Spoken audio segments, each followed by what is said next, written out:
Bien-aimé dans le Seigneur, j'aimerais partager ce message avec tout le monde, avec le peuple de Dieu. Alors toi qui écoutes cet audio, je te prie de partager afin que tout le monde comprenne la réalité des choses.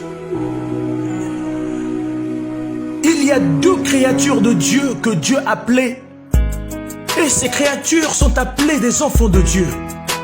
Mais qu'est-ce qui se passe en réalité? Il y a l'homme et Lucifer. Dieu a créé Lucifer et lui a doté de son amour, et lui a doté de son pouvoir, et lui a aimé, bien aimé de le Seigneur. Mais au final, Lucifer a fini par trahir Dieu. Dieu était vexé. Il était vraiment vexé. Il était concret de bannir Lucifer de la maison. Lucifer était une créature, un enfant qui devait vivre auprès de son père. Mais à cause de la rébellion, Dieu l'a chassé de la maison. Il n'est plus appelé fils de Dieu.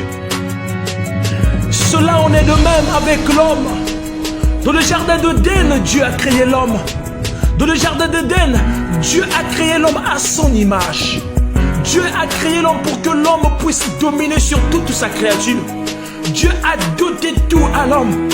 Il a laissé l'homme dans la partie supérieure de la terre. L'homme était censé de vivre en liberté et dans la paix. Mais ce même homme-là, bien-aimé de le Seigneur, a fini par trahir la confiance de Dieu. A fini à désobéir la confiance de Dieu. A fini de se rébeller contre le Tout-Puissant. Et qu'est-ce que Dieu fait? Il a banni l'homme. Il a chassé l'homme. Aujourd'hui, l'espace que nous vivons, Dieu n'avait pas pourvu que nous puissions vivre dans cet espace.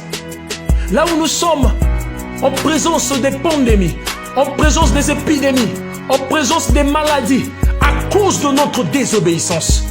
L'homme était censé de vivre en bonheur, dans la paix, dans le jardin d'Éden.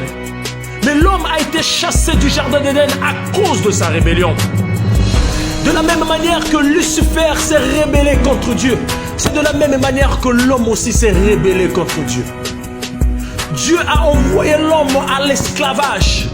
Il a dit, pour manger, ce qui était gratuit et facile, mais aujourd'hui pour manger, tu dois travailler, tu dois souffrir. Pour avoir quelque chose, tu dois chercher, tu dois gagner pour avoir. Bien-aimé de le Seigneur, alors je t'apporte ce message pour que tu comprennes que l'homme s'est rébellé contre Dieu. Et toi qui me suis en ce moment, cherche la face de Dieu. Ne te classe pas d'un côté de ceux qui se focalisent dans la rébellion. Bien-aimé de le Seigneur, le Tout-Puissant a besoin de toi.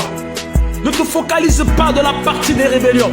Par sa miséricorde, comme même l'âme de l'homme a été condamnée, la Bible dit qu'il a envoyé son seul et unique Fils pour nous délivrer, pour nous libérer. À cause de notre péché, on était rachetés par le sang de l'agneau. Bien-aimé de le Seigneur, cherche la face de Dieu parce que tu as été racheté.